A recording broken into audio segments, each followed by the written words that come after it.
was. When we were hammering him, it's like, you can get that government job and you never let go. Right. But no, he's in Los Angeles, but he's a member of Irby's Extra Fancy Club. Oh. So he gets.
Oh, the tick, do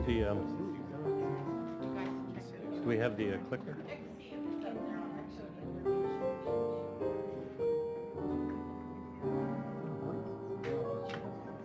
There it is. I found it. It's over here. I need this.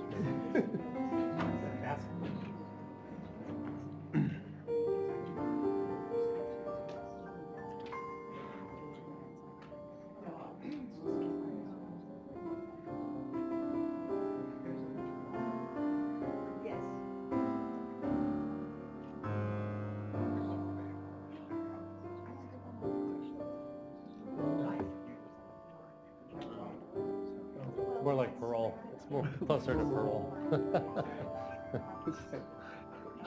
Out for good behavior. Logical visit. That's always a funny concept.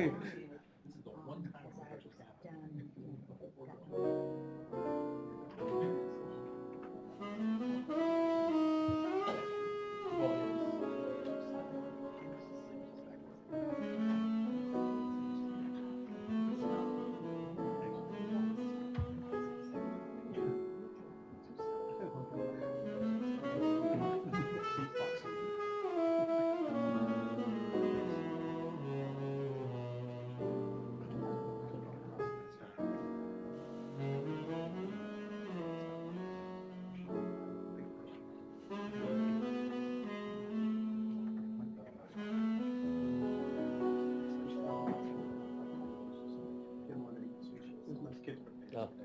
So we had to find noodles. So I said, oh, we have yakisoba. I said, well, okay, well, we can eat this for fat. We'll eat noodles. I mean, it's what it's a sort of dish. How old is he? He's not. Mine is the new 13, right? Don't tell him. Hold on, secret.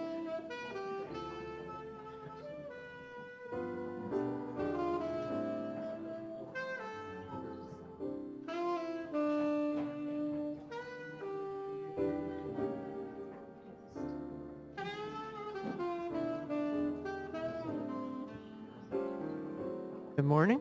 Ah, it's on. Great. Sorry for the delay. Good morning. Nice to see so many of you.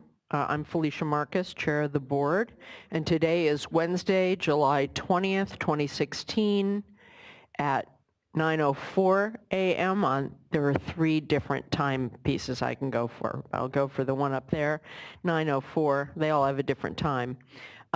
With me today are my fellow colleagues. To my left, Vice Chair Fran Spivey Weber. To her left, Board Member Didi Diadamo. To my right, Board Member Tam Dodak. And to her right, Board Member Stephen Moore. Mr. Howard, would you like to introduce the staff that's working with us today?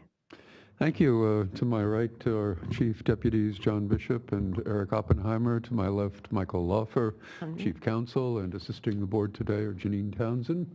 And Cindy Forbes, our Division of Drinking Water Chief, is leading the presentation, and she can introduce the other folks that are with her. Good morning. To my left, I have Mark Bartson. We have Eric Migolino, Connie Mitterhofer, and Zachary Rounds, and they are our regulation development team, and they're going to talk to you about our movement on 1,2,3 trichloropropane. Terrific. And we'll get right to that after a few opening words. For those of you who are not familiar with our emergency procedures in this building, please look for the exit nearest you. If you hear an emergency sound, grab your friends, grab your stuff, proceed cautiously out of the building downstairs. We gather near the corner of J and 10th Street. If you want to know when the all clear comes and when we can come back, feel free to wait with us. Also, please silence any noisemakers that you have, and note that because the workshop is being recorded and webcast, it is important that you speak into the microphone close enough that it gets picked up, but not so close that it pops. It sometimes takes a little bit, like I'm having trouble adjusting mine. In workshops, we tend to have formal opening statements, so forgive me if I read this. Did I miss anything else? No. The Division of Drinking Water is in the process of developing a maximum contaminant level, an MCL, for 1,2,3 trichloropropane, known as 1,2,3 TCP. This is a new process for the State Water Board and the very first MCL that this board will be adopting since the transfer of the drinking water program to us in 2014. Today's workshop is one of 3 public workshops that the division has planned around the state. The other 2 workshops are being held next week in Bakersfield on Tuesday and in Fresno on Thursday. During today's workshop, staff will be presenting background information on 1,2,3 TCP, will share the MCL development process, and will present the preliminary staff recommendation for a 1,2,3 TCP MCL. The main purpose of the workshops is to explain the process, to share the preliminary staff recommendation, to answer questions, and to involve you in the discussion. Safe drinking water is more than a high priority. It's the highest priority. Questions about the safety of a community's water supply has an impact on individuals, on families, on communities, and on the economy, but it is complex. And establishing new MCLs is a key part of the path to safe drinking water. I want to note that these are informational public workshops only. A formal public comment period and public hearing are planned for later this fall or winter, with board adoption anticipated early next year. Again, the purpose of these workshops is to illuminate the issues and to allow us all to participate more effectively in the more formal proposal and comment and adoption process. For those watching through the webcast, staff has included contact information in the presentation. If you have any questions or comments, we're requesting that you contact division staff after the workshop. For those that wish to comment today, please fill out a blue speaker card at the back of the room and hand it to Ms. Townsend.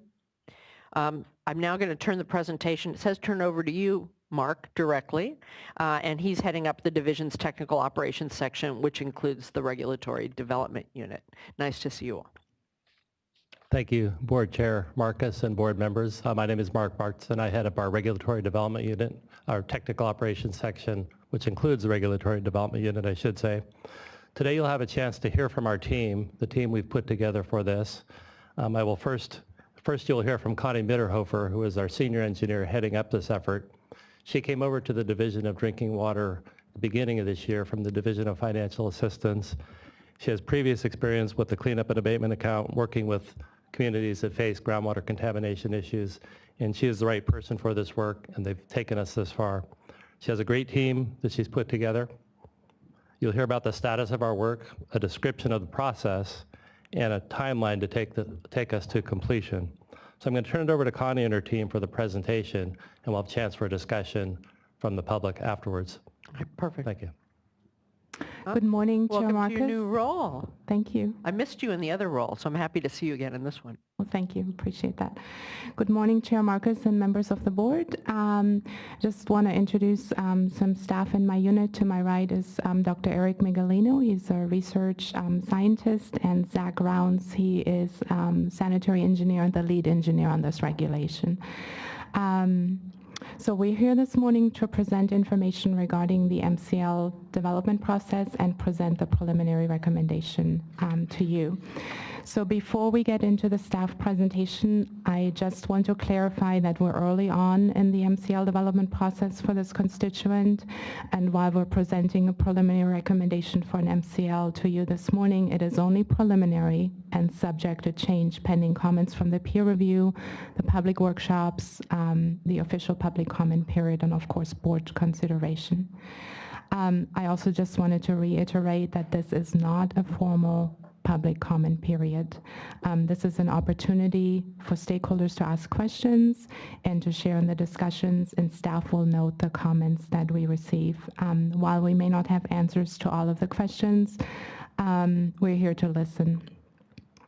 We have a slide later in the staff presentation which shows the timelines for the official public comment period and public hearing.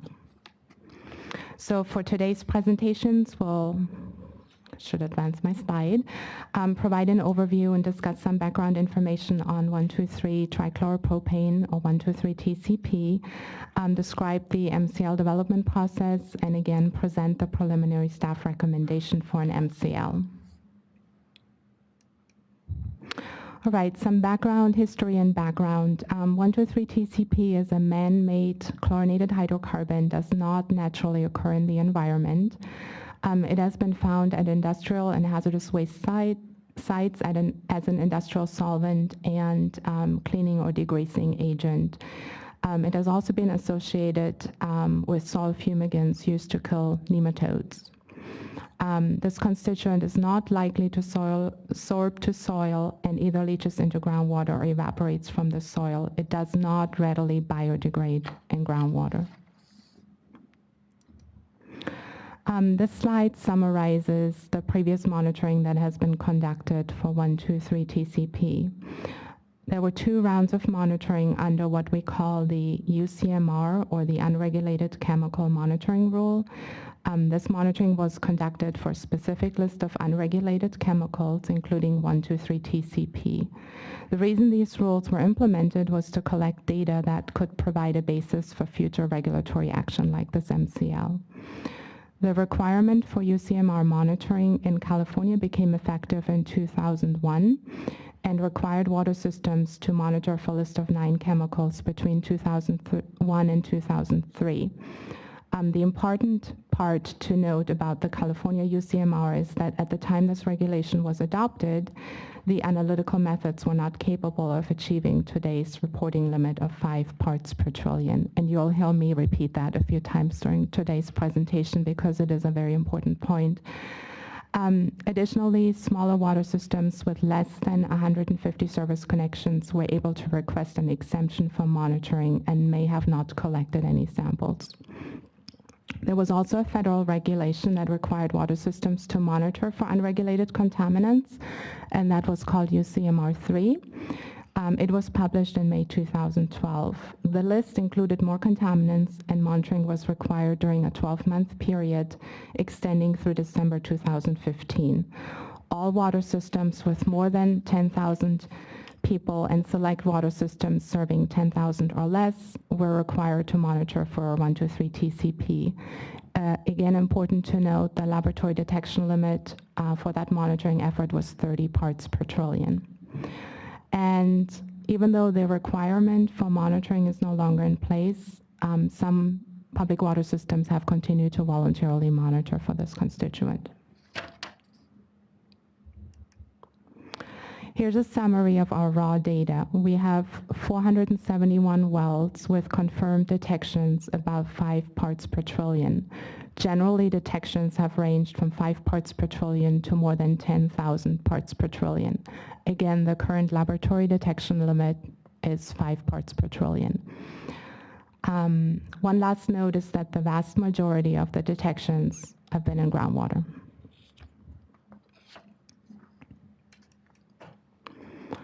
This map shows where the detections have occurred in the past 15 years between 2001 and 2015.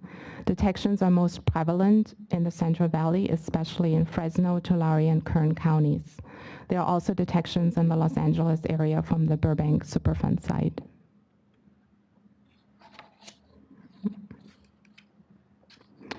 So the next two slides show close-up visuals of the Central Valley counties most impacted by 123 TCP contamination. The gray dots on the map represent drinking water wells for public water systems. The red dots represent those wells that have average 123 TCP concentrations above 5 parts per trillion. There are a total of approximately 289 wells and 103 water systems.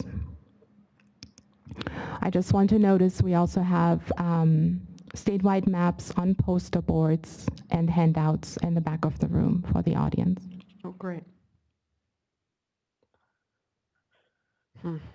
So this map shows the locations of those wells that have average 123 TCP concentrations above 150 parts per trillion. There are a total of 20 wells and 12 water systems based on current data that we have. This is just on the folks that are monitoring for it, Correct. not everyone. Okay. Yes. About half of the 20 wells are either not in service or have currently have treatment in place for some type of contaminant and might be removing some of the 123 TCP. A few are already permitted and actively treating for 123 TCP. At this point, I would like to turn the presentation over to Dr. Eric Migolino, research scientist in the Regulatory Development Unit. Eric has been in the drinking water program since 2012 and previously worked as a risk assessor for the Department of Pesticide Regulation. Eric will be presenting information on the health effects of 123 TCP, the public health goal, and the current notification level. Morning, board members. So let me help the advances. There you go. So this particular slide on 123 TCP is focusing on the health effects. Now, 123 TCP is a cancer-causing chemical, okay? There are really two major pathways where it can be absorbed, either from drinking it or from breathing it. But before I go into that, I want to just take a moment to explain the differences between high and low concentrations and its relationship to absorption, okay, and exposure, I should say. So there are high concentrations. There are high concentrations that we see, but those are particularly seen with people that are, these are worker exposures. So these are pesticide applications or chemical development. So those are the higher exposures that we see. So those are high concentrations. And that's because of the air pathway. Yes, that would be more of an inhalation pathway or an inhalation route. Then there are the lower concentrations, and that's what we would see. This is what we're dealing with in drinking water. They are lower concentrations, and those are seen with people that are exposed to the chemical when it's diluted in water.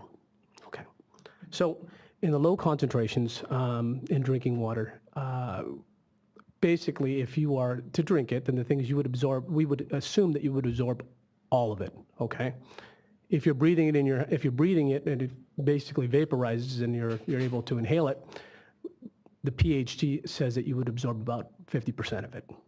Okay. And that's like through your shower. That's through your shower. That's from boiling water when you're cooking. Oh. And that would assume that it could be concentrated in a room, and ventilation would be poor. So those you have to keep those in consideration. Okay.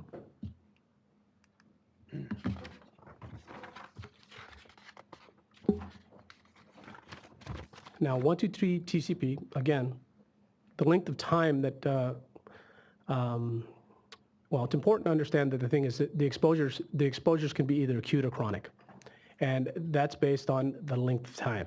So acute exposure is, when we talk about that, we're looking at a limited exposure, okay, for a short period of time. And usually and I want to refer back to the previous slide, it's usually a high concentration. Because the thing is, an acute exposure would be usually a high concentration. You would see some kind of adverse effect in a very short amount of time. Okay, so I'm relating a couple things here.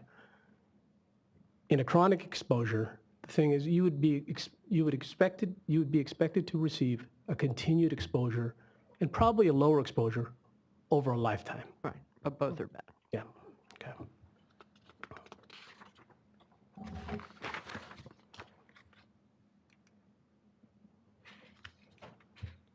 Okay, I'm going to give you a little background on the public health goal.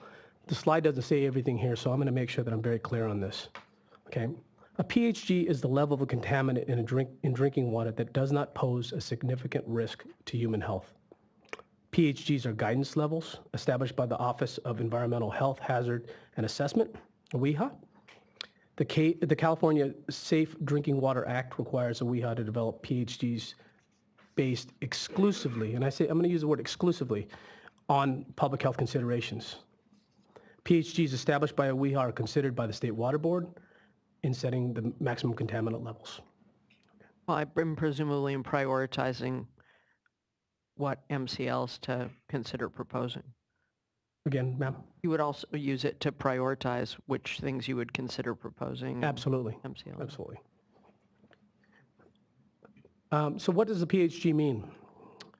The PHG means, at least with 123 TCPs, 0.7 parts per trillion, a concentration of that much in drinking water that does not pose a significant health risk over a lifetime exposure, which is about 70 years, from both drinking it and breathing it.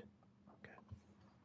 Now, PHGs are not regulatory requirements and can be set lower than the detection limits or treatment capability. As Connie said, the thing is the PHG is set much lower than our detection level.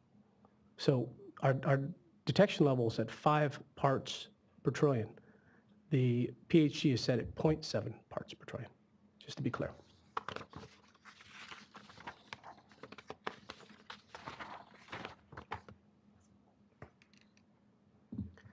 And this slide basically highlights the differences between the MCLs and the PHGs, or the PHGs and MCLs. So on the left side, the PHG was again set by a WEHA in 2009. It's set at 0.7 parts per trillion. Again, non-enforceable, and it doesn't consider technological or economic feasibility. Again, it's exclusively public health. That's what it is. Okay. So for the MCL, the Water Board's going to set that. The MCL has not been established yet, and hopefully this workshop will help us out. It is regulatory and enforceable, and it has to be technologically and economically feasible. Okay.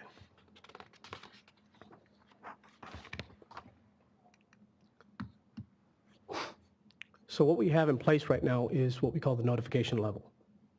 The notification level for 123 TCP was established in 1999, and it was set at 5 parts per trillion. That's our detection level.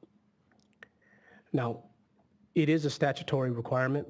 That means that it requires timely notification of local governing bodies by drinking water systems whenever a notification level is exceeded in drinking water that is provided to the customers or consumers.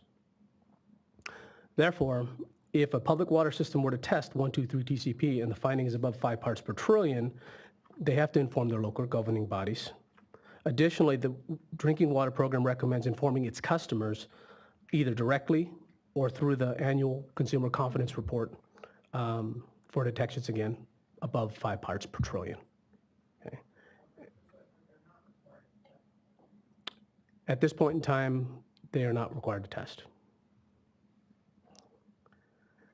And I'm going to turn this back to Connie, and she's going to talk about the MCL development and present our preliminary MCL recommendation.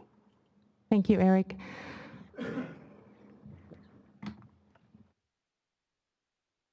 So Health and Safety Code Section 116365 requires the State Water Board to set the MCL as close to the public health goal as is technologically and economically feasible, placing primary emphasis on the protection of public health.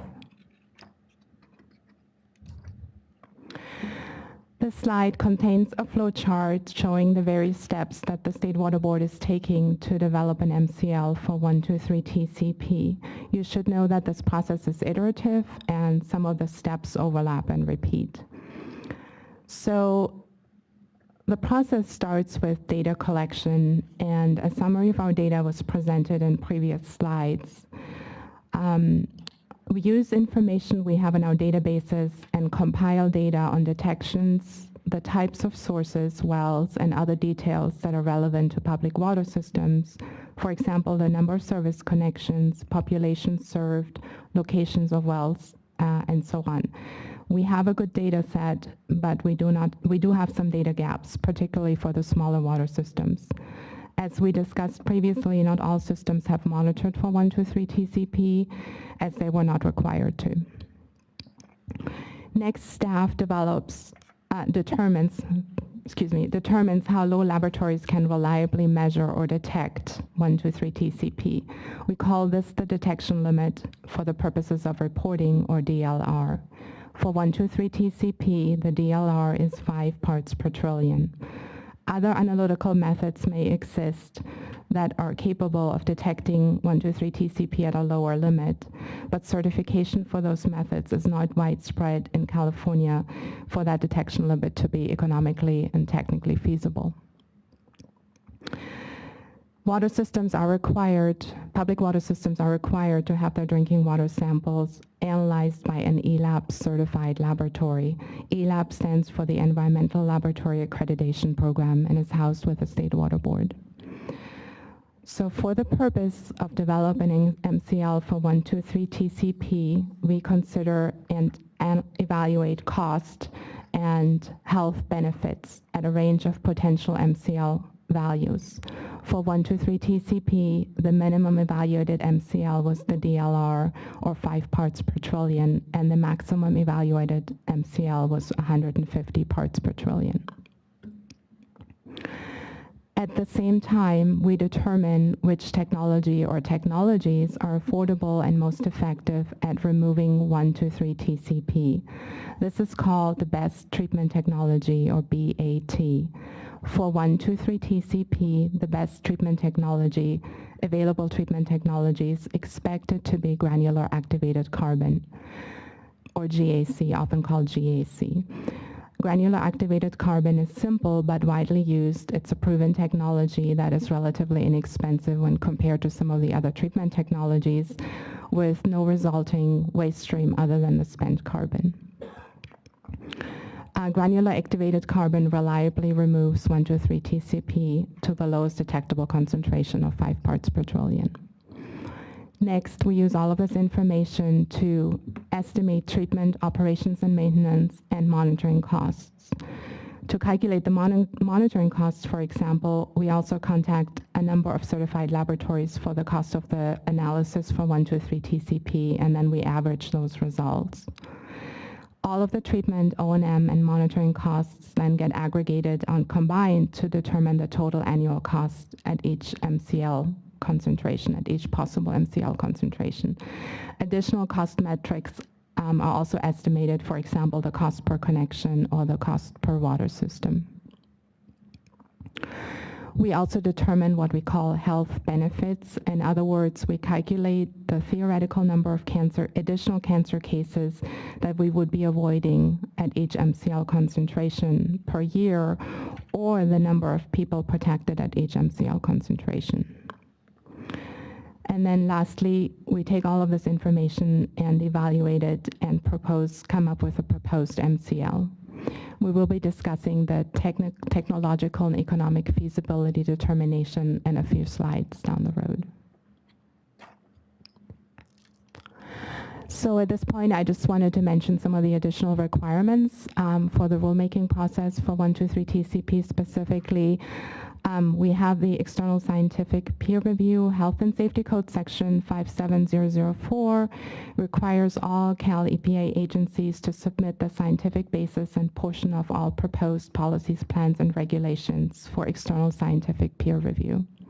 We have, of course, compliance with CEQA, and then there is the major regulation analysis. So Senate Bill 617 established additional regulatory impact assessment standards for major regulations. A state agency must conduct a standardized regulatory impact assessment, often called SWRCB, when it estimates that the proposed regulation has an economic impact exceeding 50 million. So basically what that means is if we expect that the economic impact on the state of California exceeds 50 million over any 12-month consecutive period as a result of implementing this regulation, then we have what we call a major regulation, and we conduct an additional economic assessment for the Department of Finance.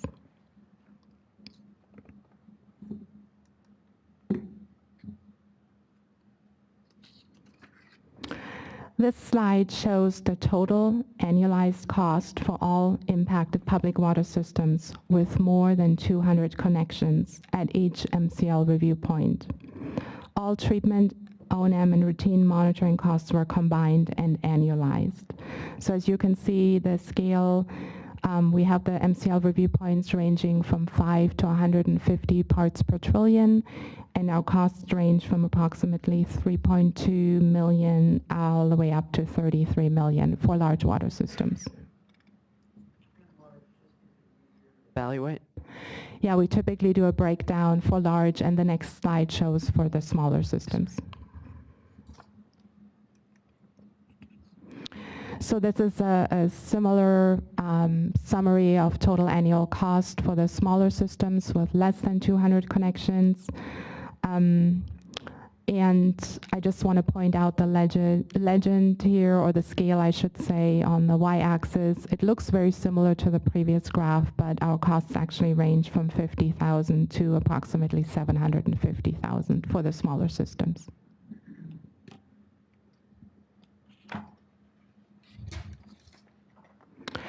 So this slide is a summary of the health calculations, and then we also added the total annual cost that you've just seen, but we combined the large and small water systems. So we have the MCL review points in the left column, and I'll talk about the 0.7 in just a second, because that was not actually one of the review points. So the MCL review points are in the first column. The theoretical increase in lifetime cancer risk is in the second column. And then the estimated population that would be protected at each MCL concentration is in the middle column, and then the total annual cost for both small and large water systems is shown in the last column. So for example, at an MCL of 7 parts per trillion, there would be a theoretical increase of 1 additional person per 100,000 getting cancer over a lifetime, and that assumes that that person's drinking 2 liters of water per day for 70 years.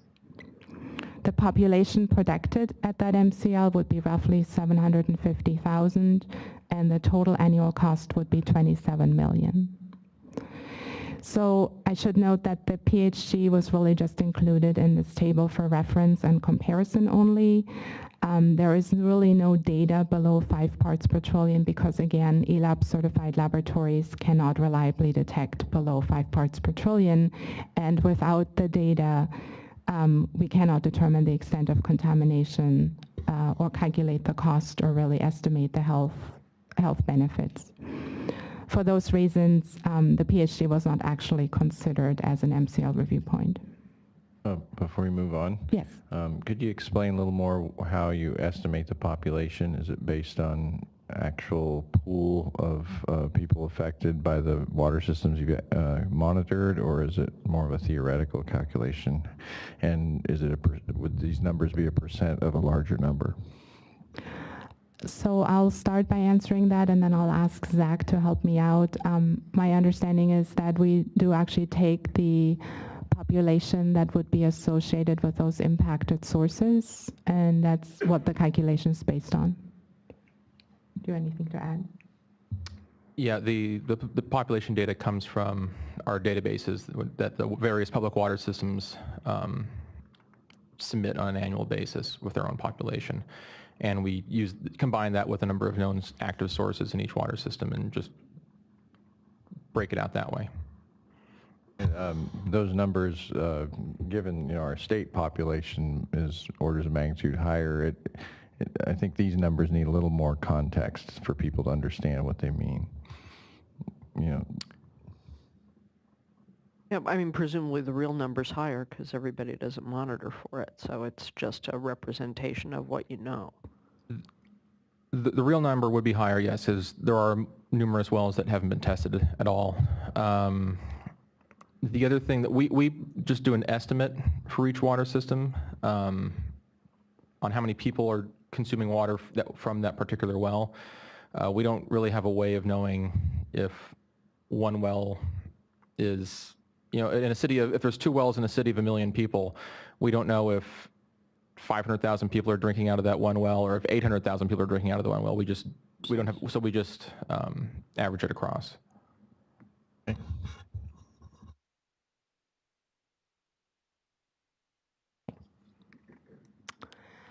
All right, so here's the bottom line of today's presentation. Our preliminary staff recommendation for the 123 TCP MCL is 5 parts per trillion.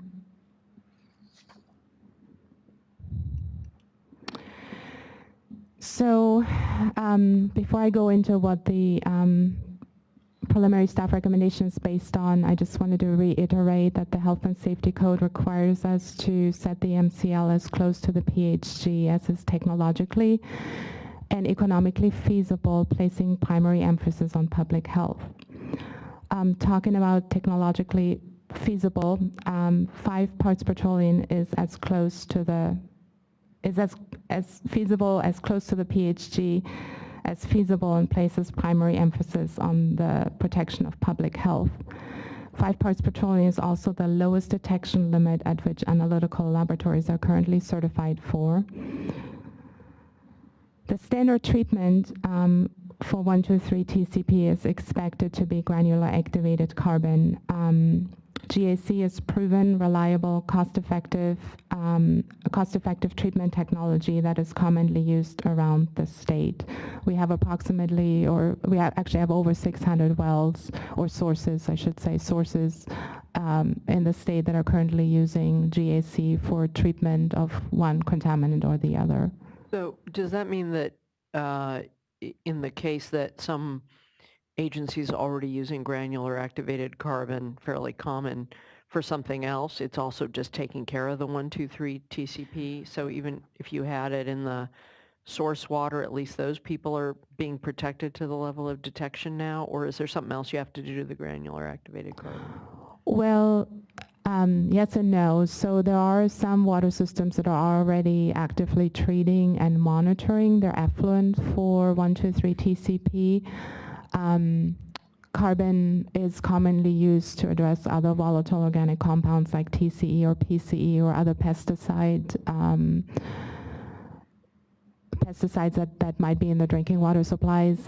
Interestingly enough, 123 TCP, because we're dealing with such low concentrations, will be the driver for the carbon change out, and it is hard to say whether or not it's bringing it down to 5 parts per trillion, since they're not currently monitoring or required to monitor the effluent, but some of the TCP is likely being taken out. Oh, so you might have to change it out more often. Yes. So it could be they're using GAC, but it's not effective anymore with the 123 TCP. All right, that helped me. On a question I'm sure folks are wondering, and I know we need to go with certified labs, but when you say that it's the analytical detection limit for ELAP certified labs, is there a lower detection limit that non-certified labs can do?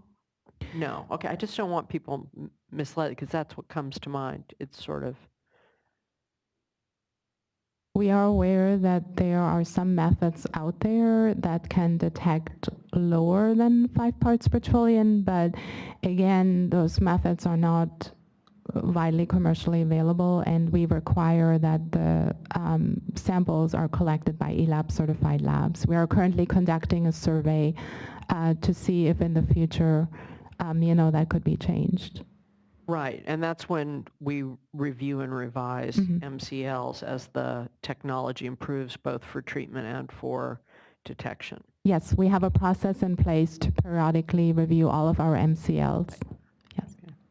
So just to jump in, it's very standard for research organizations to be able to get much lower detection limits than commercially reproducible.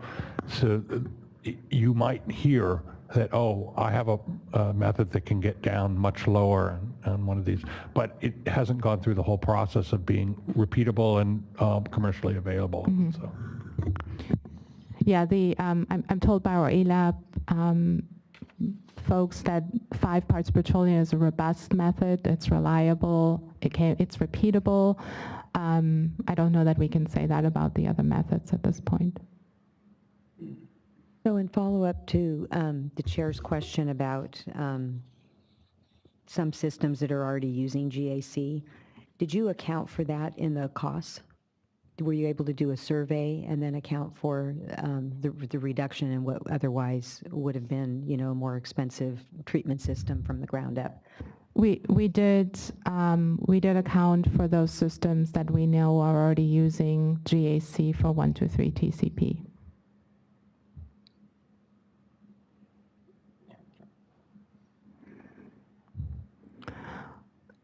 So going back to the technologically feasible, so GAC will readily remove 123 TCP to the lowest detectable level down to 5 parts per trillion. So for the purpose of considering economic feasibility, Section 116365 of the Health and Safety Code requires us to consider the cost of compliance to water systems, customers, and other affected parties. And this must include the cost per customer and total or aggregate cost. So for the purpose of this public workshop, we are presenting the estimated total annual cost for large and small water systems. Of course, because we are still in the development process, some of our documents and calculations are still underway, and will be available at the same time the notice of proposed rulemaking is issued, which will start the official Administrative Procedure Act rulemaking process. And later in the staff presentation, we are presenting a schedule to you that will show the approximate timeline for the official public comment period and public hearing. And on protection of public health, 5 parts per trillion would result in a theoretical cancer risk of less than 1 in 100,000 people getting cancer over a lifetime. And the last bullet there, as previously presented, there are 2 main exposure pathways for 123 TCP, both from drinking and inhalation, resulting from household activities. Granular activated carbon would address both exposure pathways. If there was a bottled water program, for example, would not be addressing the inhalation pathway. So I would now like to turn the presentation over to Zach Rounds. He's a sanitary engineer in the Regulatory Development Unit, and again, the lead engineer on this regulation package. He's literally been doing the heavy lifting with doing all of the many calculations and data evaluations. Zach has technically been working for the Water Board since 2001, though he went to work for CDPH and has been in the drinking water program for 12 years. Zach will be presenting elements that are currently proposed in the draft regulations, discuss the upcoming schedule, and also some resources that we have. Before Zach begins, either as part of your presentation or now, will you be walking through what specifically the peer reviewers are being asked to review? We can address that now if you'd like. So if you could go back to the last slide. Sure. Given that these are the 3, main criteria in developing an MCL, I assume that would be the focus of the peer review? If not, please respond. Yeah, so the elements that we have in the peer review, one was the DLR, the detection limit for the purposes of reporting of 5 parts per trillion. The second element was the best available technology, BAT, of granular activated carbon that's being proposed in the regulation. The third element was the risk calculations that we used in our evaluation. So basically the one in cancer 100,000. cases, the cancer cases that would be avoided at each MCL concentration. The fourth element was the MCL development process that we used for 1, 2, 3 TCP. So basically, if I may go back to the flow chart, pretty much what's contained in the flow chart is what we are presenting to the peer reviewers. And the last element, if I'm not mistaken, was the preliminary staff recommendation for the MCL. So moving back to the slide I mentioned,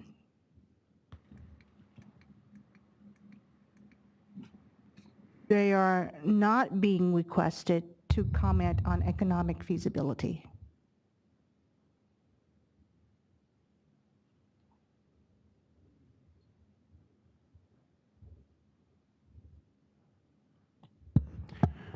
So my understanding is that in the packet that has been submitted to UC, we are not asking for a specific determination on economic feasibility. I mean, that is ultimately something that's, first of all, you can question whether or not, while we do have the power to use the contract to do economic peer review, whether or not that is part of the scientific basis of the rule. Essentially, those are determinations that the board ultimately has to make in exercising its discretion in determining what is feasible economically for the ratepayers and for the public water agencies across the state to bear.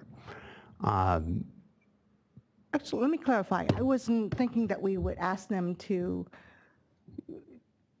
in essence, second guess our determination of feasibility, but rather the method we use to determine, because it sounds like what they're being asked to look at is, specific, discrete methodology rather than the overall conclusion, well, except maybe for your last element. So I'm curious in terms of the economic feasibility.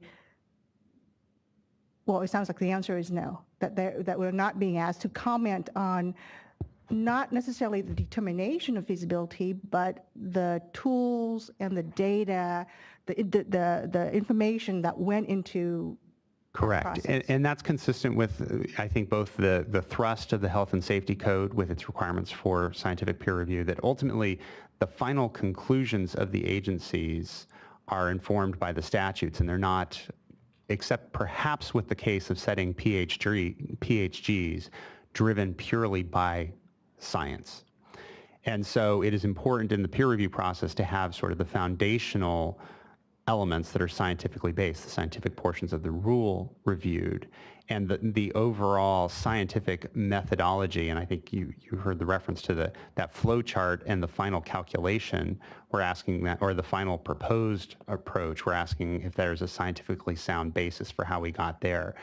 But on economic feasibility, we're not discreetly asking for that particular issue. And I forget, because I know we do scientific peer review on a lot of things that come before the board. Are the peer reviewers' reports, will they be posted, and will the public have access to that? Correct. They are ultimately part of the administrative record, and before the board can take final action, if the board, for example, disagrees with anything that is in the scientific peer review, the board has to explain the reasons why it does not. Fortunately, that's not something that typically occurs for us. So ultimately, the peer reviews will be part of the administrative record. If there's anything that the peer reviewers raise in terms that they find problematic, the board has to either correct it or address why it's not correcting it. Thank you. Yeah, and we did include a sample calculation at the MCL review point at 150 parts per trillion, so that is included as part of sort of the process description.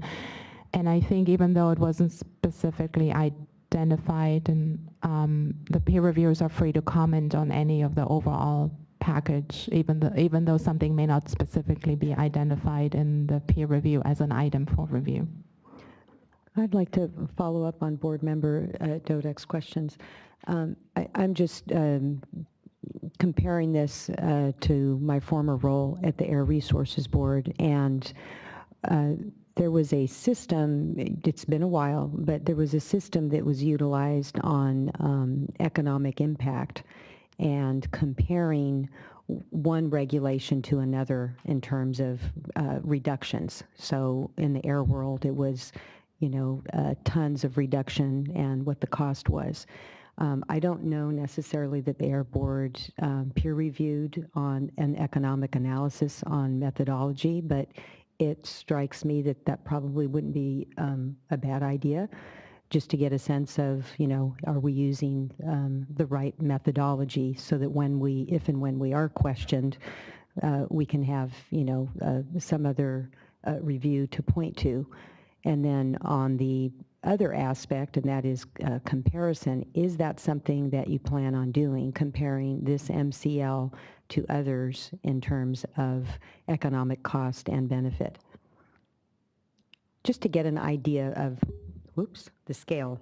We have actually been advised by our chief counsel not to make those comparisons because every MCL has to stand on its own, is our understanding. So what I'm looking for is, it's kind of hard to look at the cost and determine what, make a subjective determination as to whether or not the cost is too high.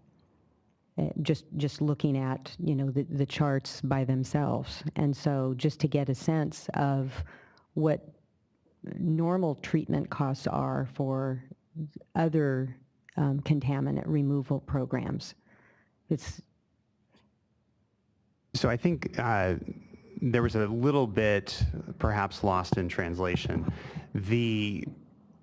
There would not fundamentally be anything wrong with doing that sort of comparison.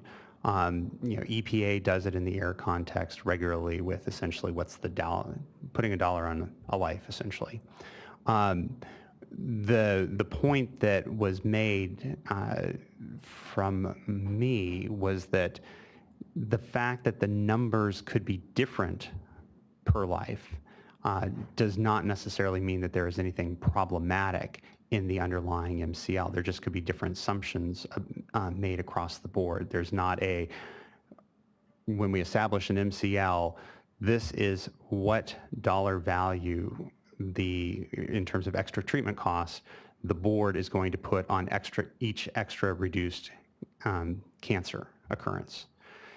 So it would be possible to actually come up with those numbers down the road. I don't know if even historically, given that the peer review process and the approach may not have always been the same when it was at the Department of Public Health, whether or not we could historically look across and see how those costs were. Maybe Cindy or some of the DDW staff could help with that particular issue. But if that's something the board is interested in seeing, it is something that could be developed as part of the administrative record. Yeah, and I'm just thinking, anticipating challenges on our analysis. And then this is our first MCL, we'll be getting more, I assume. And so whether that's done for this one or if you all could be thinking about it, because I expect that we will get challenges on our methodology. In regard to your question about whether or not that was done at the Department of Public Health, I am not aware of us ever doing MCL comparisons on a cost basis or number of lives saved. And what I will say is most of the maximum contaminant levels that the drinking water program enforces are a result of federal requirements that we are obligated to adopt as part of our primacy from them to carry out the drinking water program. So the uniqueness of 123 TCP is that it will be the first it would be a state-only MCL because the federal government has not adopted one yet. So, but most of our MCLs are driven at the federal level versus the state level. Although we set a different standard on some of them, even though they're ones we have to set. Correct. We have a number of maximum contaminant levels here in California that are lower than the federal level for that constituent. So is this will this be the only one or the first one? That's, No, the you state must of have others that aren't federally driven. I know most of them are, but. Yeah, the state of Hawaii already has a maximum contaminant level for 123 TCP, and we have a number of other MCLs that are California only that are not at the federal level. MTBE, Right. we have perchlorate, and we have chrome 6 are just a few that come to mind.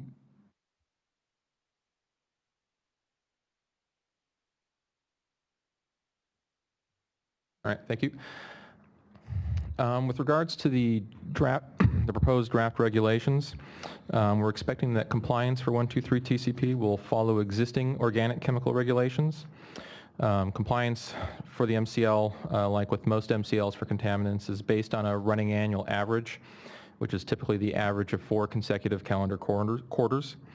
That said, a single sample can be sufficient to put a source out of compliance with an MCL if the concentration found is more than 4 times the MCL. For example, if a sample has a concentration of 35 parts per trillion, then the source would immediately be out of compliance. And monitoring for 123 TCP is anticipated to begin in January of 2018. The start date comes from the existing regulations for all organic chemicals. All right. After the initial quarterly monitoring, again beginning in January of 2018, if the source monitoring results are all non-detect, then that source would move to routine monitoring of once every 3 years. If 123 TCP is detected during initial or routine monitoring at or above the MCL, the source will require more frequent monitoring to determine if the source is in compliance with the MCL. This monitoring framework is consistent with existing synthetic organic chemical monitoring and doesn't add anything new for the district staff in terms of compliance and their activities. Oops. We're also considering allowing the grandfathering of sample results to count for initial monitoring. Grandfathering allows sample results collected within a couple years of the MCL becoming effective to count towards those 4 quarters of initial sampling. We sent an early monitoring request letter earlier this year to encourage water systems to sample their sources as a way of both improving our data set and helping those water systems have more time to prepare for the MCL by finding out if their sources are contaminated now instead of in January and have to rush to comply. Let's see. The State Board is required, as earlier described, to designate a best available technology for the treatment of 123, and as stated, we expect it to be granular activated carbon, or GAC. Existing water systems in California using GAC for the removal of 123 TCP have shown that GAC works and brings the 123 TCP concentration down to less than the detection limit. Other technology besides GAC can remove some of the 123 TCP, but not to the proposed MCL. And finally, we'll be adding language to our consumer conference report section of the regulations to provide new language for 123 TCP, health effects, and sources of contamination. Oops. And for visual help, on the left you can see a picture of a well without treatment, and then on the right is a picture of a GAC treatment plant. At a glance, that size of a treatment plant would probably treat a well capable of producing about 1 million gallons per day. Sources with lower flow rates will have, as a result, it can also have much smaller treatment plants. It's not the only size for GAC. They get a lot smaller, they can get much bigger. So I've asked this question before of staff about are there any existing treatment systems that can do double duty, nitrates, arsenic, chrome 6, And I understand that the answer is no for any current systems, but are there is there any research underway and any hope that there could be a system that could address multiple contaminants? Yes. GAC will typically remove the majority of organic chemicals. If a system has, mind goes blank, TCE or PCE already in their system, or the GAC would almost certainly remove it in the process of removing 1,2,3-TCP. And since we expect 1,2,3-TCP to be the driver of carbon usage, you'd get a sort of you get that secondary benefit. GAC, I believe, also works on like taste and odor issues. I was thinking it was going to taste better. Yeah, I'm sorry. I should have been more clear. Multiple contaminants of the focus, the main focus that we've been looking at. You know, a lot of these communities have arsenic and nitrate, and even chrome 6. I want to say arsenic, no.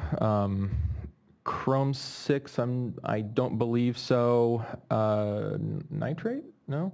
No, some of the other constituents that we're concerned about are removed by other technologies, reverse osmosis or ion exchange. There's also biological treatment systems underway, which I do not believe 1,2,3-TCP lends itself to biodegrading, really. Mm-hmm. Yeah. That's why we do the treatment train approach. Right. It may help with disinfection byproducts. Some systems have employed that to remove carbon contaminants that result in formation. With That's good. sometimes yes, sometimes no. That's a whole other regulation. But any system That putting in chemistry GAC should thing, get it's some just secondary benefits. Oh, I'm sorry. That chemistry thing, it's just complicated. Yes. Fun. It's fun. Yes, it is fun. All right. These are some of the standard options a water system can implement to deal with 1,2,3-TCP contamination if they're found to have it and need to do something about it. They can, as described, provide treatment. They can try and drill a new well that isn't contaminated with 1,2,3-TCP. They can remove the well from use if they have other available sources that aren't contaminated. They could purchase water from a nearby utility or consolidate with a nearby water system that has sufficient excess capacity to support consolidation. Or they can try blending with a cleaner source to reduce the overall concentrations. All right. Will we be offering financial assistance to well owners that are that have contamination from 1,2,3-TCP?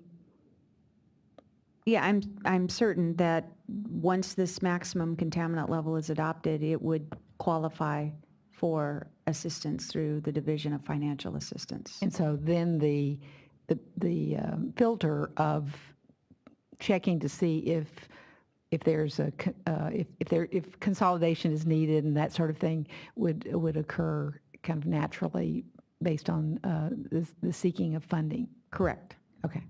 But also recognize there are limits, because she did ask about individual well owners, and would there have to be a public entity involved? Correct. Yeah, in order to get financial assistance. Okay, thank you. Well, that was one of my questions. I know we're here to look at the establishment of an MCL, but of course this all begs the question about the individual wells that are out there, especially if you look at the map and the areas that are highly concentrated. Do you assume that those individual wells that are out there would have a hit? And so I'd like to hear from staff about any work plan on messaging, not just for the MCL, for those that have to comply, but what about the individual well owners that are likely unaware of the danger? I think the first thing I could say about that is part of our plan is to work to communicate all this to the local county health departments and work with them whether they have an LPA or not, so they'll have the information, the maps, the data on where contamination is known to occur now and as we find new hits. So that's probably the most important information we can give them right away, so they'll get a sense of which wells might be vulnerable and can provide advice to homeowners as to whether testing is a good idea or where it should be focused and so on. So I think communication with the local county health departments, that's definitely a part of our plan, both at our level and through our district offices.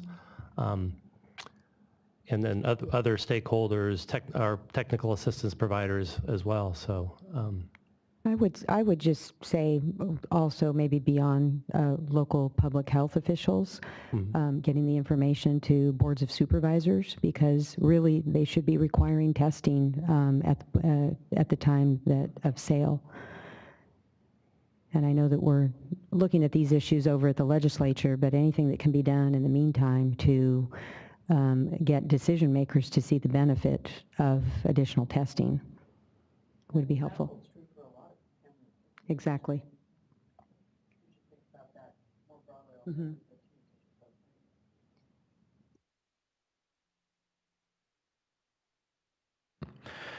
Before you is the current schedule for the adoption of the 123 TCP MCL. Right now we're in July with today's public workshop. External peer review is underway, and both that and the major regulations work we expect to be complete around September. We anticipate the rulemaking package to be complete and submitted to the Office of Administrative Services in late September or early October, which then triggers the 45-day public comment period. Following the public comment period, we expect to hold the public hearing in early winter. After that, we will review all the comments, make any final revisions to our rulemaking package, and submit the MCL to the board for adoption in late spring, with the regulation going into effect on July 1st. If any of you would like more information, you can contact either Mark Bartson or Connie Mitterhofer of the Regulation Unit, or send an email to our new email address at ddwregunit@waterboards.ca.gov. If you need information in Spanish, please contact Ms. Mandy Roman from the Office of Public Participation. Great. Let's leave that one up there through the rest of the meeting, just so people can write it down if they're watching. Okay, I'll go back to it. If water systems are interested in looking into funding options to solve contamination in advance of the MCL, we recommend inquiring with the State Board's Division of Financial Assistance, or by using the Financial Assistance Application Submittal Tool at fast.waterboards.ca.gov. And additional information on funding opportunities can be found at the California Financing Coordinating Committee website.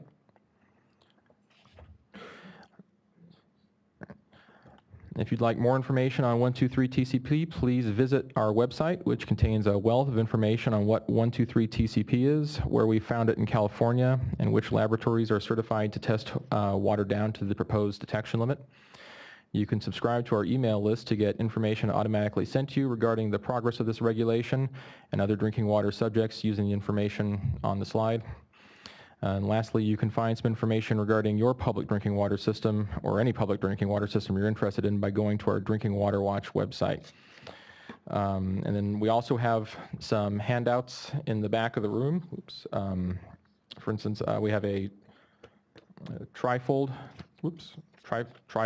in English and Spanish, a fact sheet in English and Spanish, and our maps showing 5 and 150 parts per trillion, and the staff presentation in English and Spanish.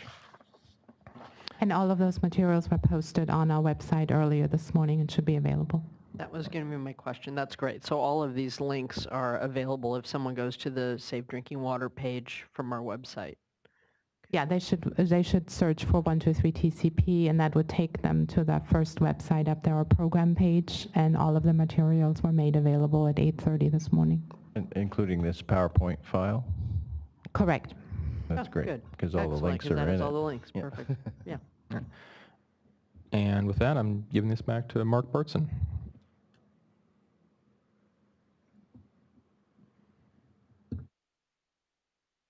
So thank you. At this point, I think we would take a few more questions from the board and then turn it over to Gita, I believe, to handle the questions we may have from the audience, and we have some speaker cards as well.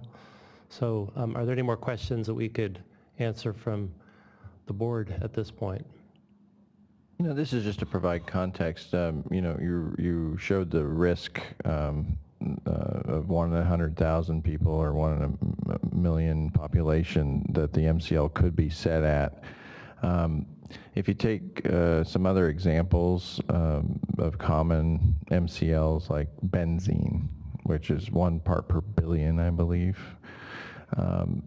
what's the commensurate theoretical risk of that benzene or TCE that have been established, or other common, you don't have to answer those, but just to give some context of the risk that folks, EPA, the state, have determined to be acceptable for some other commonly you know, found contaminants that are organic, like 1, 2, 3 TCP. Just to clarify, the thing is, for establishing risk, we always back it up to the PHG. We always use the PHG as our starting point. The PHG is based on a one person in a million risk, particularly because it's, you know, if it's a carcinogen, then that's what we're looking at. And from there, we extrapolate up. So the risk, I mean, that's why you see those risk differences. The 1 in so many persons is basically just an inverse of that, so we can see the actual population that would be affected. But we start with the 1 million population. That's where we start at. That's our starting point. Right, and in the case of benzene, that's approximately what 1 part per billion is, right? Is about a risk of 1 in a million. You remember? Well, I can't recall if the MCL was set at the PHG, but that would really be true if the MCL was set at the PHG. My very limited experience has been is that I believe the majority of MCLs are not set at the PHG, but might be higher. But and often the detection limit comes into play. Yes. Yeah, I think, you know, it's good to just sort of be full disclosure on that, to give folks examples of all the other different chemicals and where the process has eventually led, you know, that type of decision. It's a sensitive question, you know, and that's why I'm asking it, because it's a question everyone has.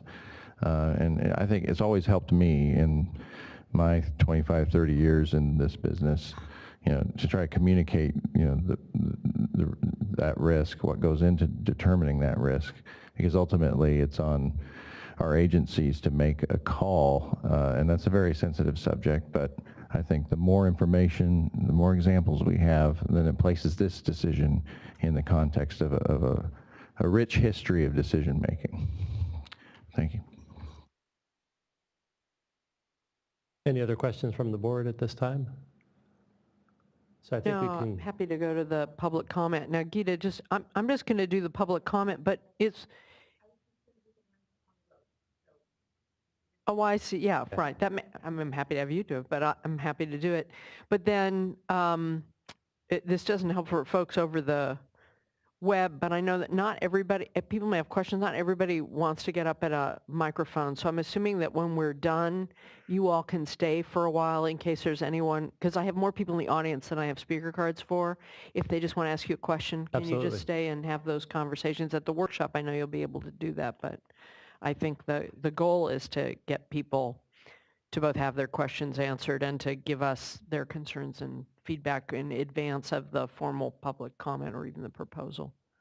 Okay, great. I'm going to do these 3 ahead so that folks have a chance to prepare. We'll go with, most people have asked either no period of time or may assume 3 minutes, but I'll go with 5 if you want to speak for 5. But the key thing in this is to just give us that alert on what we should be concerned about and what to do going into the proposal process. First, I'll have Asha Kraling from the Community Water Center, followed by Andrea Ventura from Clean Water Action, followed by Paul Towers from Penn.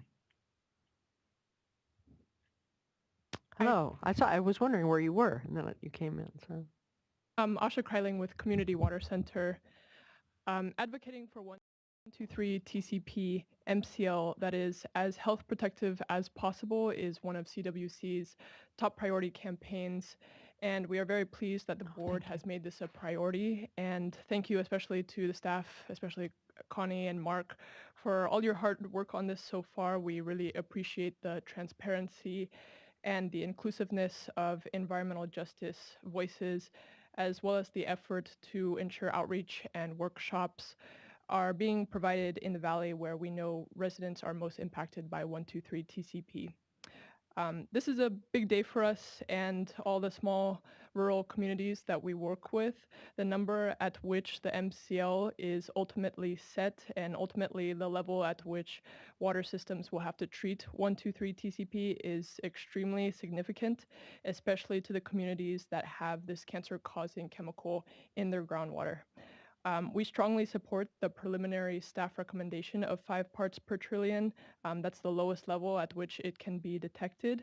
We understand that in addition to protecting public health, technical and economic feasibility must also be considered. But in this unique case where there exists clear responsible parties, we believe that concerns about treatment costs and affordability are essentially irrelevant. We have collected letters from over 100 residents just from Kern and Tulare County, and we are collecting more, which express their concerns about health impacts and that the MCL should be set as low as possible. For the residents who can't attend these workshops, we will continue to collect more letters and submit those soon. We also know that a number of valley water systems, including some cities, small water systems, and mutuals, are actively advocating for the most stringent regulation of this MCL possible. It's been a long time coming, but as I said, we are very pleased with the progress being made so far, and we hope to continue to support this process in any way we can. And again, we support the preliminary staff recommendation of 5 parts per trillion. Thank you. Thank you. Ms. Ventura, followed by Mr. Towers, followed by Phoebe Seaton from the Leadership Council for Justice and Accountability. Morning. Morning. Good to see you all today. Andrea Ventura, Toxics Program Manager for Clean Water Action. And I'm going to be a little repetitive if you'll forgive me, but I think it all warrants saying. First of all, I want to thank the staff of the Division of Drinking Water for taking this very seriously, for moving ahead as aggressively as possible to get this done. It's actually been a long time coming. We've had a public health goal since 2009, and I think that the work that the division is doing now and prioritizing this is very, very important. This is a nasty substance. 0.7 parts per trillion as a public health goal is the most stringent public health goal we have in California other than dioxin. So, we're talking about something, and it's also a contaminant that was totally avoidable. This is a man-made problem. And so, it's good that we're moving forward, and we thank them for the public process.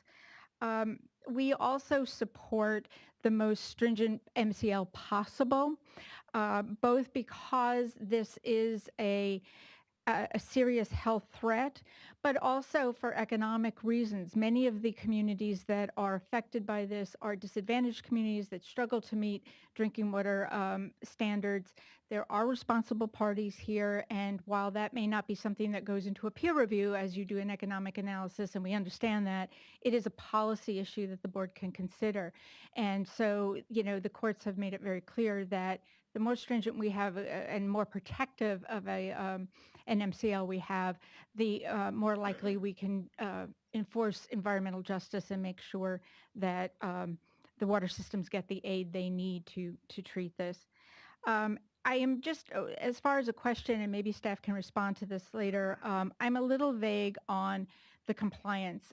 We do feel that that there is some monitoring data. We understand that not all systems have tested for this. There hasn't been a requirement, but we'd like to see this go into effect as quickly as possible, and just a little bit more explanation on the timeline of that would be useful, so that when we're talking to communities, we can communicate what needs to be. But we would support the idea of grandfathering some of the monitoring data that we do have to try to move forward and protect the public.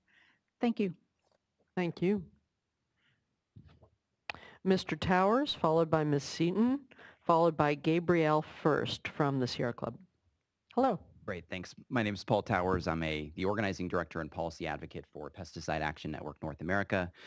And I would echo many of the same sentiments that my colleagues already shared. I think many of the communities that we represent are on the front lines of pesticide exposure.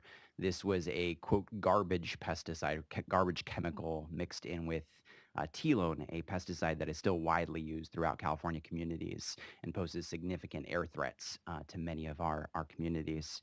That a also known carcinogen, known cancer-causing pesticide. So here we have two chemicals, known carcinogens, we continue to expose our communities to. And I think given the fact that many of the communities in the valley already bear the burdens of exposure, the environmental injustices of exposure upon exposure, this warrants aggressive action in setting an MCL, both as quickly as possible, and moving forward with compliance as quickly as possible. This was a 50-plus years known problem. Dow and Occidental knew for over 50 years they were knowingly exposing communities to this chemical in memos released by reporters. And over 1 million people we know about from monitoring have been exposed. And so again, speaking to the urgency, the size and scope, and the burden that communities already face, we must act quickly and we must work to set levels as health protective as possible.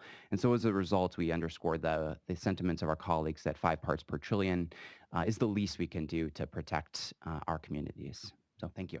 Thank you very much. Ms. Seaton, followed by Ms. First, followed by Susan Willis from the San Jose Water Company. Thanks so much. Good morning. I reiterate everything the 3 speakers before said, the thanks, the urgency, the importance, and also gratitude not just to Water Board staff, but to the advocates who have been pushing this issue for a very, very long time.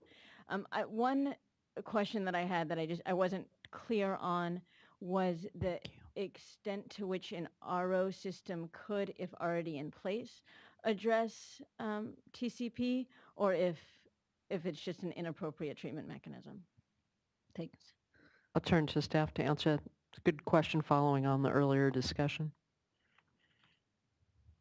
So our understanding is that while reverse osmosis might remove some of the TCP, it's not really the ideal or most effective treatment technology, and we can follow up on that. That is just the challenge of the treatment train, that each chemical reacts differently. So while some might get some of something, others are more precisely targeted. I think that is part of the expense that our water agencies are feeling as we add chemicals. It's inconvenient, but it's reality. So, good question. Ms. First, followed by Ms. Willis, followed by Tim Worley from the California-Nevada section of the AWWA. Good morning, Chair Marcus and members of the board. I'm Gabrielle First with Sierra Club, California. We want to thank the board for taking action on 123 TCP. This carcinogen in drinking water needs to be addressed as soon as possible. We hope that the board adopts a strong standard that properly prioritizes the health of Californians and ensures that those responsible for this pollution are held accountable. Thank you. Thank you for joining us. Ms. Willis.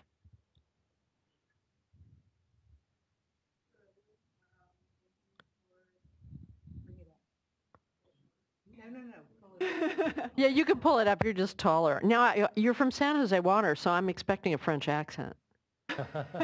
Francois couldn't be here this morning. Happy to see you. I'm the water quality superintendent at the water company in San Jose. And I actually have a couple of questions for the board. First of all, the current detection limit for purposes of reporting is 5 ppt, and I understand that clearly is the goal set by the board. And I would just like to know what the method used and suggested will be, if that's the same thing that has been used in the past, or if you expect any change in the method to occur before the MCL actually is regulated. So that's the first question. Mm-hmm. Second question, I ask questions and then ask. Yeah, go ahead. Okay. Just lay them out, and then whoever can answer it can take them on. Also, okay, so the second question is, it sounds like we're assuming the granular activated carbon will absorb all the 123 TCP. Are there studies planned to understand the replacement rate for the carbon based on the concentration and potentially other SOCs or other organic chemicals that are being removed as well? It seems really necessary for proper determination of the cost effect of this regulation. And then lastly, you said in the peer review, an example calculation at 150 parts per trillion is included. Can you speak to why this level was used instead of the recommended level of 5 ppt? Because it seems like that would be far more indicative of the process you guys used. So thank you. Thank you. Good questions. I think I could answer the last question first, and I'll turn it to Zach for the first two questions. Regarding in our peer review process, what we gave them is, and what we asked them to do is to review our methodology, and the number we happened to give them to review the methodology was 150. It really didn't matter in a way which number we gave them, because for that particular question, they were just looking at the methodology, how the numbers fit together, how we go about some of the simplifying assumptions we laid that out for them. So that's not related to the number we're choosing. I don't know if I explained that very well, but they're not, in that particular case, it was just an example rather than having them look at all the different calculations we make. We gave them one to follow through our process. It'll all be laid out when the peer review is made public, but that's kind of the short version of it. Well, it feels like you're setting up a reasonable range of alternatives. That's what it feels like with the 150. It was, right. But like you say, there is some. You are picking a number to define a range. And we had them at that number follow our methodology through to make sure our methodology made sense, not whether the number is the best number, not just whether the whole process. So I'll turn it over to Zach. He might have something to add to that, but for the other two questions. I'll take those. He's already given me his cell phone, if that's okay. So the short answer for the first question about the methods is that no, the methods will not really change. They're currently posted on our website. There are 2 SRL methods and 1 EPA method that can be used and that are currently certified by ELAB. So the methods are SRL 524M-TCP and SRL 525M-TCP, and then EPA method 504.1. So that all that information is actually posted on our 123 TCP program webpage. With regards to the GAC and the change-out rate, for the purposes of developing our cost, we assumed a change-out rate of 8 months. It's really very much site-specific in terms of what other contaminants, organics really are in the water. What we have heard consistently is that if a system is treating and monitoring for 123 TCP, the TCP does dictate the change-out rate. And what we learned in the recent AWWA conference was there were several pilot projects that were presented where there was a strong recommendation that each system do a site-specific study, not only to select the right type of carbon, but really to determine the appropriate change-out rate. And of course, to determine change-out, you can change in the middle of the column and kind of get a feeling as to when the change-out might be appropriate. And I'll let Zach add anything I might have forgotten or misrepresented.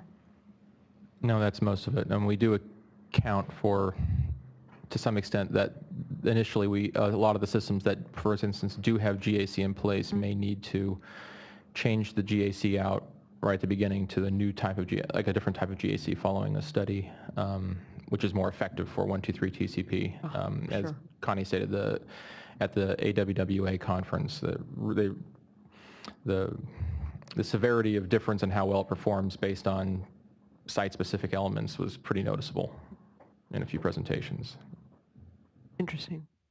Well, thank you. Speaking of AWWA, Mr. Worley, glad you're here. I saw you, and I didn't see your card, and then I saw you holding the card, and then I saw you walk it over. So I pondered whether I you're a should resource. comment this morning or not, but in the end, I thought I should make some general comments, one of which is just to say you do have some excellent staff working on this. Great. As you know, California Nevada section of AWWA is a nonprofit association primarily of the drinking water community, with about 4,500 members here in California. My comments are mostly general, but I have some new, one more specific comment that came up just on this issue of the analytical methods. Okay. First, since our founding, we've always been primarily focused on drinking water as a public health issue. And so that's really the starting point and paramount concern for you, and as it is for us. We also recognize that to understand health effects of a substance oftentimes requires a great deal of scientific study. The nature of science is that it evolves many times over time as new information comes in. So, it's important to be aware of that and the limits of the certainty of our knowledge in some cases. The regulation, in setting a regulation, as you know, as has been discussed here, you really do need to address the factors of the technology and the techniques available to reduce or treat the contaminant of concern. That's one area where our members particularly provide a lot of assistance and support the regulatory process. And this gets to the more specific comment, which I'm not an expert in this, but the comment came in from one of the ELAP certified labs in our state, and that is that it really is important to validate those two analytical methods, including associated quality assurance and quality control issues. I think I think if I heard correctly, that may be part of the expert review that UC is doing. And afterwards, I can refer staff to the person I heard this from, which might be of benefit just to contact her directly. My understanding from her is both methods have some issues with chemical interference, especially at the DLR, these very low concentrations.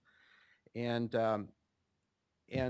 one of those methods at least has not been widely used at this point, and so it bears investigating whether those methods are in fact as reliable as we think they are. Uncertainty, there's usually some remaining uncertainty about health effects and or treatment techniques. So when possible, it is helpful for the regulation to account for those in some way, either by at least characterizing the nature of the uncertainty, and if possible, which many times it's not, the regulation itself can be crafted to allow flexibility in the time of compliance or the method of compliance, so some flexibility for the drinking water system. As was previously mentioned, as a contaminant like 1,2,3 TCP, we know is only from a human cause, i.e. water pollution. And so it is, I think, justifiable for the board to really consider that the possibility that the cost of remediation or treatment could be assigned to past polluters. Usually there's a balance that has to be struck between the cost of treatment, the cost of regulation, and the opportunity cost that entails when you look at the broad picture of drinking water and public health. Taking a particular course of action may result in or may preclude some action that would have a greater benefit if you look at the overall picture. So I think when it comes to the board, those kind of trade-offs are really important to to use some common sense and look at the logic of the entire regulatory scheme. Finally, the compliance cost also should be weighed against the ability for water systems to actually construct and maintain and operate these systems. Drinking water regulations, as you mentioned, start to stack up on top of each other, and they only ratchet upward. They never go away. So it's really important, or there's an important consideration to consider the overall impact on affordability when we are adding additional regulations. So as AWWA, we strongly support the Safe Drinking Water Act. The overall process, sometimes we may differ in how a particular part of the process is interpreted or applied, but it's that overall process that gives us the benefits to public health that we've had from the Safe Drinking Water Act. So we support the efforts and look forward to providing any assistance we can be. Thank you very much. Thank you for joining us. Well, that concludes the formal public comment period, and we'll go back to my colleagues. Okay, I did have one question, and I note that no one was here from Southern California, and which I'm not surprised by because it's a long distance. But there is a concentration of 123 TCP in, I think you said in Burbank area. And so what special outreach are you doing in that area? I clearly see there's a lot of outreach and it's justifiable in the Central Valley, but I haven't heard anything about the Southern California. One thing we should mention about Burbank is with that operable unit there, we double checked with our district and they're currently reducing the levels to non-detect through their existing treatment process. So fortunately they've been in that particular site, and then I believe there's one other to the east, the Chino Basin desalter has a couple of wells, same situation where they already heavily regulated. Yeah, so fortunately those ones are already being reduced to NDs. Okay. So that's a good news. As far as conversations with them, we certainly will have those through our district offices, perhaps talking to them directly, some of those stakeholders. We do have the workshop in Bakersfield, which is a little bit closer, and of course we're available to talk to them, and our district usually always lets us know if a water system wants to talk with them, with our district and the regulatory development unit at the same time about questions on impacts and so on. So we'll be paying attention to those. The only thing I'd flag in follow-up to the Vice Chair's question, knowing the Burbank site, is it would come to mind that, do you have instances of this either through the fumigant or the solvent process that might affect smaller systems in the San Gabriel Valley or the Imperial Valley, in which case you may want to consider another workshop unless it just wasn't used as widespread a manner there as in the Central Valley for some reason. So our understanding is that the Burbank operable unit is part of a larger Superfund site, and I believe there's also something in the San Gabriel area. So that obviously would be addressed through the Superfund process, but we can double check on that. Yeah, but there's the prior agricultural production in the San Gabriel Valley and in the Imperial Valley, so it's worth a check. Right, and we also had some numbers in Riverside County. I think, was there 20 or 15? There are some out there that I'm guessing are ag-related, but I don't know for sure. Yeah. I would just emphasize that do some special outreach to the Southern California folks, because they may not be paying as much attention, particularly the health folks that you're working with, and also some of the environmental justice groups that are out there may not be paying attention. I have a question regarding an issue that the last speaker raised, and that is additive. So layers of regulation and the impact on communities. Is that something that's included in the economic analysis? And if not, is that something that can be addressed through the Division of Financial Assistance, where, if you take two communities that have the same or similar impacts, in terms of cost as a result of this MCL, but one community differs in that it's got multiple other contaminants to have to deal with. Sort of priority basis for division of financial assistance. So maybe the first question as far as on how the, we look at that in our in this regulatory package, we certainly don't drill very deeply into that as far as if there's a community that happens to have already invested a lot of money on another form of treatment, and then maybe they have to put in new infrastructure, and then they get hit with this.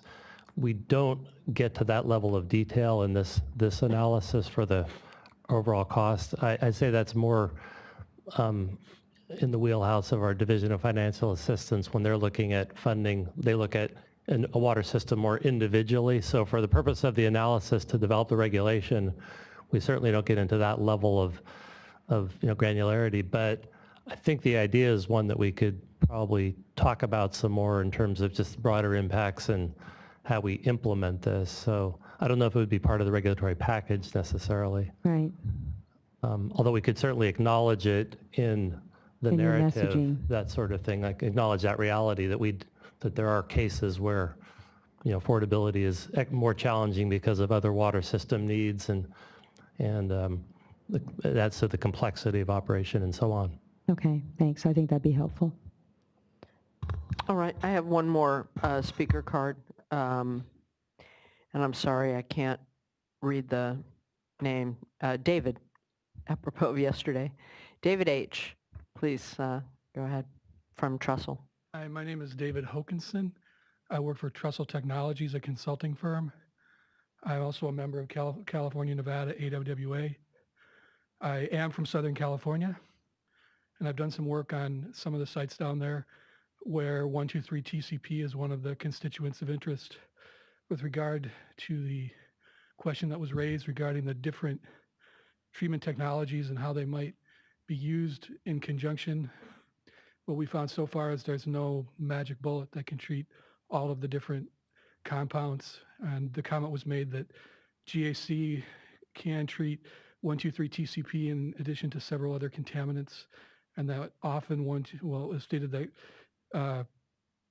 in many cases, the 123 TCP does control the carbon changeout.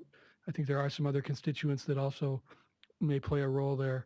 The comment I wanted to make was that with respect to the assumption that it would be an eight-month changeout for the granular activated carbon, I think that in the work that I've done and the research, that number, like you said, it's site-specific, and so it would be important perhaps to consider in the economic analysis some of the different sites, and maybe that was done looking across the nation, but I just wanted to make that comment.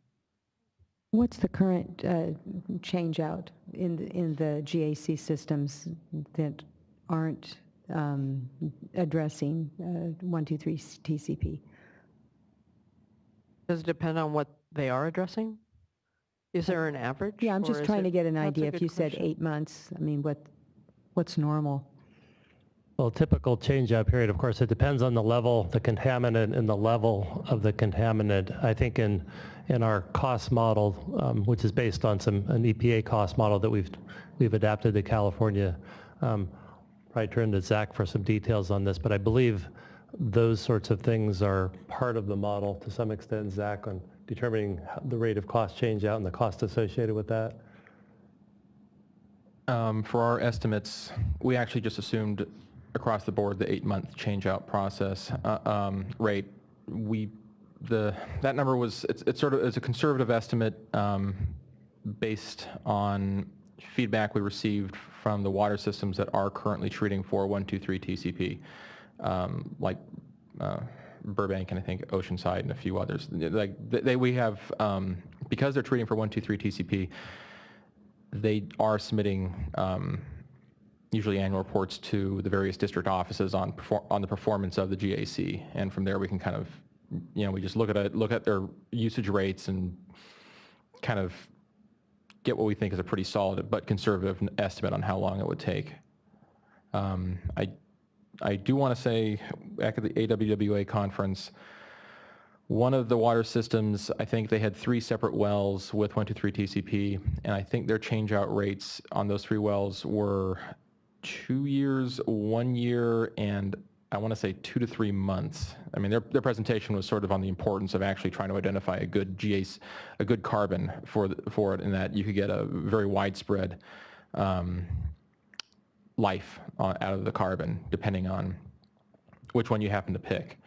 And I believe there has been some research done on sort of similar things on which kinds of carbon work better versus like more coconut versus coal-based or whatnot. No, that's familiar from the other side of the treatment house that I come from and Steve comes from, which is you're always looking at what's your feed water, what's your constituents, and then what are the different options on the market for even something that has the same name like that's half the job, is trying to do that assessment of what's the most cost effective and the most public health or other standards type effective. So what you're saying, I'm trying to get to the gist of the question, is as you're doing your economic analysis, you just need to pick a range that seems reasonable to be comparative with, right? I mean, it's a rule of reason rather than having, you have to do some sort of analysis as to the extra cost,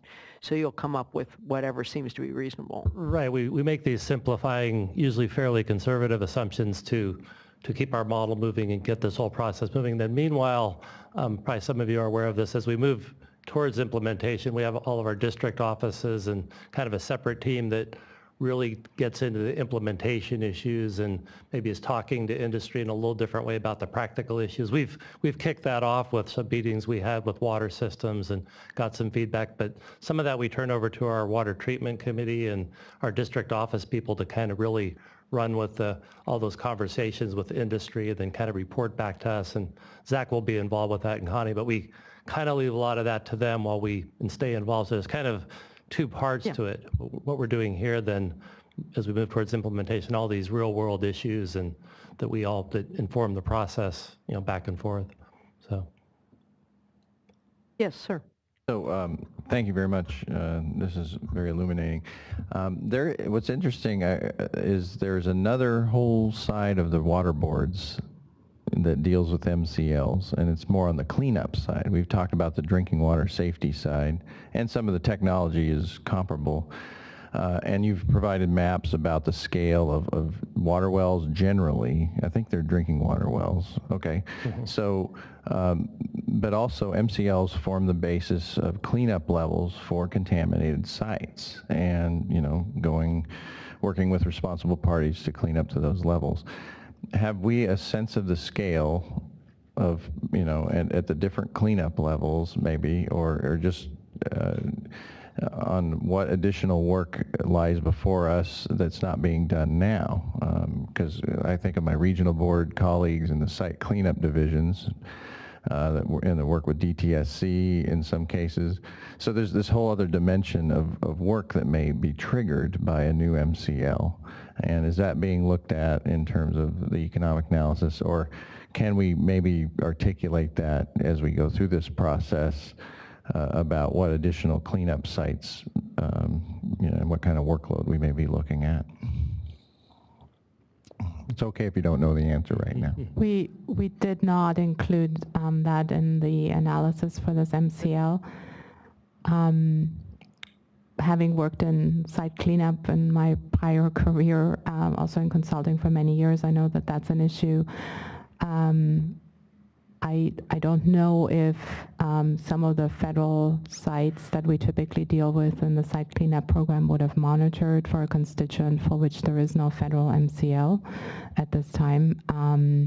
But you're correct, that would pose an additional effort, certainly for the regional boards. And John wants to say something, but what I was also struck by in the discussion about the Burbank case was there's, pump and treat type work being done, GAC being applied, but is there a nexus there with drinking water or not? No, it's more of a site cleanup. There is a nexus. Obviously there's always a nexus because we have potential drinking water source that we're cleaning up for. But what I'm struck by, I would have a question. I'm wondering about the scale of where we're pumping and treating and then using for drinking water. You know, we're probably slowly but surely cleaning up the TCP legacy in those cases. But we probably need above and beyond that to get groundwater clean from 1, 2, 3 TCP around the state, just like other contaminants we're reckoning with. So anyway, I just want to recognize it's bigger than just public water systems. Right, but I wouldn't look at that as a reason. I wouldn't use it in this economic analysis. It's just an issue that exists. Right. And I think that the point that Ms. Marcus makes is close to something I was going to lay out, which is I think it is an interesting inquiry to make, but not really part of this regulatory process. And I think one thing that's important to keep in mind, while it does at times become a proxy in a lot of the cleanups, you know, the fundamental precept under State Board Resolution 9249 is that for constituents like this, the real target is to clean up to background. And since it's a naturally occurring, or it's not a naturally occurring compound, you really wouldn't have a number based on the MCL that would be helpful in this context.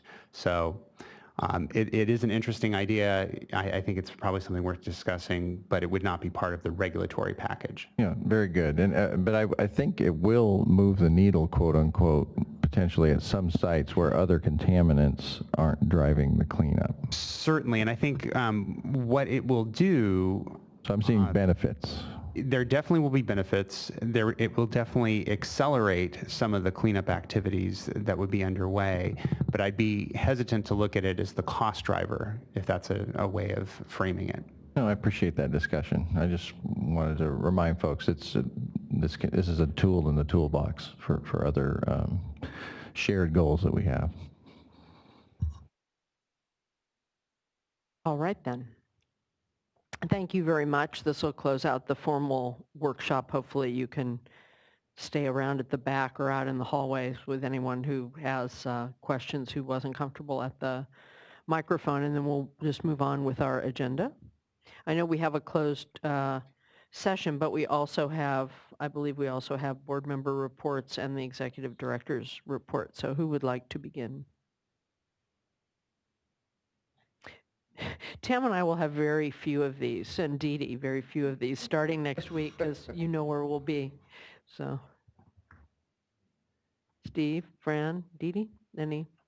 Oh yeah, you were on vacation. I think practically all of us except Dee Dee, who escaped to Italy, went to the California Council for Economic and Environmental Balance annual issues seminar.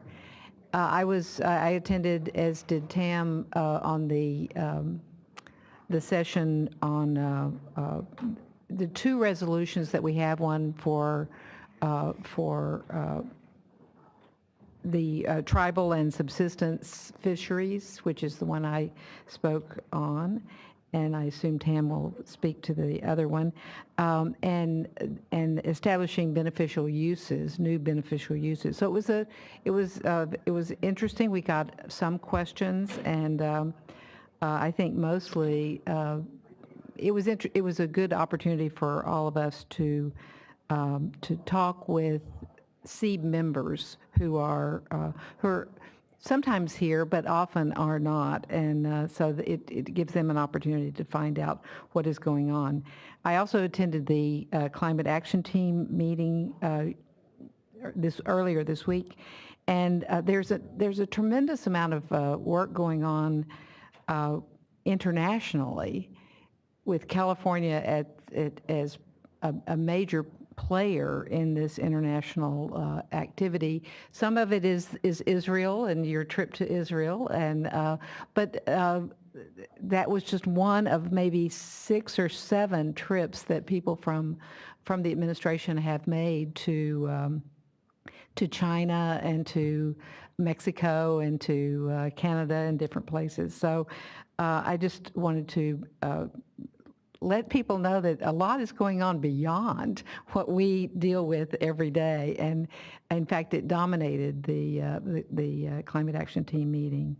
Great. And there's also a new website on green buildings, which those of you who are interested in green buildings, it just got posted, and it compares where the various federal or the various state buildings that GSA operates for their green building accounting, if you will. And then there's a new checklist out on climate, which I have forwarded to Max, but it's also it's a climate sustainability checklist. So is it for agencies? It's for agencies to use, yes, but in your programs, in various programs that we have. So I haven't looked at it. They didn't have it there to show to us. I just got it sent to me yesterday by email, so I will go through it. But there is a tremendous amount going on, and we're so busy that sometimes we lose track.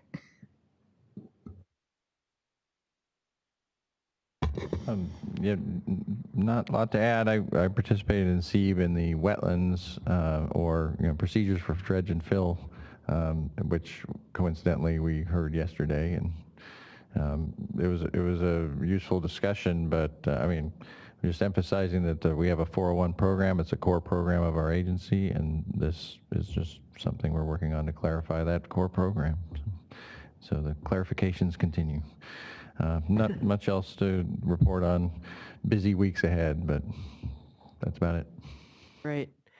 Thanks. The only thing I'd add is Karen Larson and I went and did an updated tour of Sac Regional to see their progress, and they are moving. So if you haven't, but way below. We even watched some of the grading, so they're very excited about it. And if you haven't been in a while, could put it on your list. It was exciting.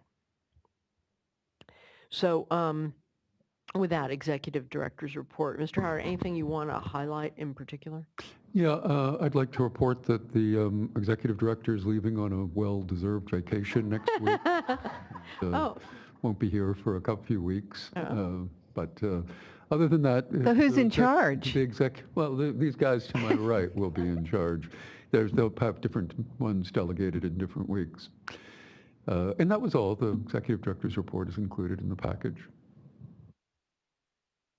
Well-deserved is right. We'll just harass the people to your right while you're gone. You should, because we will run amok. That's right. All right. Well, let us now recess into our closed session, and let's just reconvene at 11 o'clock. There are many different times here, so not the 3-minute one, the 6-minute one, so people have a chance to look at their email or something. I did change because I want a couple of minutes.